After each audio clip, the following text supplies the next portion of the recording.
আর একদিন পরেই আমার হাজব্যান্ডের প্রথম মৃত্যুবার্ষিকী। আপনারা সবাই আমার হাজব্যান্ডের জন্য দোয়া করবেন। দেখতে দেখতে 1 বছর পার হয়ে গেল, অথচ এই নির্মম হত্যার বিচার পাইনি এখনো। আমার এই ছোট্ট সন্তান তার বাবার ভালোবাসা থেকে বঞ্চিত হয়েছে।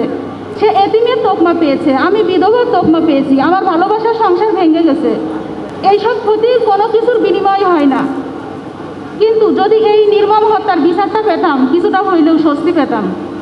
আমার এই অসময়ে ধন্যবাদ জানাই বিএনপি নেতা জনাব তারেক রহমানকে। আমার এই দুঃসময়ে তাদেরকে আমি পাশে পেয়েছি। আশা রাখবো ভবিষ্যতেও আমার পাশে থাকবে।